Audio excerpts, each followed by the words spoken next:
இந்த வந்து ஐயூபேக் நம்ம பார்க்க போறோம். இதுல வந்து சின்ன ஒரு சின்ன நியூ திங்ஸ் வந்து நமக்கு வந்து இருக்குது. ஃபர்ஸ்ட் நமக்கு இங்க என்ன கொடுத்துருக்காங்க பார்த்தீங்கன்னா சிஹெச் வந்து கொடுத்துருக்காங்க, சிஹெச்லேயே கொடுத்துருக்காங்க. அப்புறம் இந்த கார்பன் பார்த்தீங்கன்னா 2 குரூப் வந்து கொடுத்துருக்காங்க, பென்சென்டிங் வந்து கொடுத்துருக்காங்க. அது எப்படி நம்ம வந்து டிரா பண்ணலாம்? இங்க வந்து ஒரு பென்சென்ட் இருக்குது, அப்புறம் வந்து 4th பொசிஷன். ஓகேவா? ஸோ என்ன கொடுத்துருக்காங்க, 4th பொசிஷன்ல ஒரு குளோரின் வந்து நமக்கு வந்து, அதே மாதிரி நமக்கு வந்து கீழே வந்து நமக்கு வந்து இருக்குது. ஓகே, ஸோ கீழே நமக்கு வந்து இந்த மாதிரி வந்து இருக்குது. இங்க 4th பொசிஷன் வந்து குளோரின் வந்து நமக்கு வந்து இருக்குது. நெக்ஸ்ட் என்ன பார்த்தீங்கன்னா சிஹெச், இங்க வந்து நமக்கு வந்து ஒரு சிஹெச் வந்து இருக்குது. இங்க பிஆர் வந்து இருக்கு, இங்க நமக்கு என்ன சிஹெச் வந்து கொடுத்துருக்காங்க. அப்போ நம்ம என்ன பண்ணா பேரண்ட் செயின் நமக்கு இது தெரியும், நமக்கு வந்து இதான் நமக்கு பேரண்ட் செயின், அதுல வந்து நமக்கு வந்து எதுவுமே கிடையாது.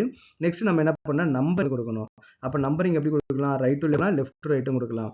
ஃபார் எக்ஸாம்பிள் இது வந்து கார்பன், இது வந்து செகண்ட் கார்பன், இது தேர்ட் கார்பன், இது 4th கார்பன்.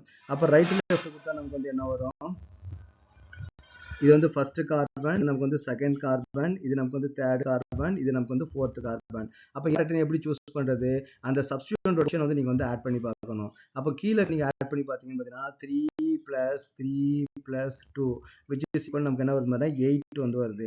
இது மேல இருக்கிறது நீங்க கொடுத்தீங்க அப்படின்னா மேல இருக்கிறது நமக்கு என்ன வருது, 2 + 2 + 3 நமக்கு வந்து 7 வந்து வருது. அப்போ மேல தான் நமக்கு பேஸ் நம்பர் வந்து இருக்கு இல்லையா? அப்போ கீழே இருக்கிற மெத்தட் வந்து ராங், கீழே இருக்கிற மெத்தட் யூஸ் பண்ணக்கூடாது, மேல இருக்கிற மெத்தட் தான் நம்ம வந்து யூஸ் பண்ணணும். அந்த நம்பரிங் சிஸ்டம் நமக்கு வந்து கரெக்ட். அப்போ நெக்ஸ்ட் வந்து நம்ம வந்து எழுத ஆரம்பிப்போம். இது பார்த்தீங்கன்னா குளோரோஃபினைல், நமக்கு என்ன புரோமின் வந்து இருக்குது. அப்போ ஃபர்ஸ்ட் நம்ம என்ன புரோமினை தான் நம்ம எழுதணும். அப்போ 3 புரோமோ 3 புரோமோ. அப்போ செகண்ட் பொசிஷன்ல 2,2 சிமெட்ரி மாலிகுல் இருந்துச்சுன்னா நம்ம வந்து டைக்கு பதிலா நம்ம யூஸ் பண்ணணும்னு பார்த்தீங்கன்னா நம்ம வந்து யூஸ் பண்ணுவோம். ஓகேவா? அப்போ பிஸ்னா வந்து பார்த்தீங்கன்னா 2 மாலிகுல்ஸ் வந்து நமக்கு வந்து இருக்குது. அப்புறம் இந்த குளோரினோட பொசிஷன் என்னது, எப்பவுமே மெயின் செயின் கூட அட்டாச் ஆகிற கார்பன் தான் ஃபர்ஸ்ட் கார்பன் இல்லையா? இது ஃபர்ஸ்ட் கார்பன், இது செகண்ட் கார்பன், இது தேர்ட் கார்பன், 4th கார்பன். அப்ப பிஸ் வந்து பார்த்தீங்கன்னா 4 குளோரோஃபினைல். ஓகே, 4. Okay, so 4 குளோரோஃபினைல். அப்போ எத்தனை கார்பன் வந்து இருக்குது, 4 கார்பன் வந்து இருக்கு இல்லையா?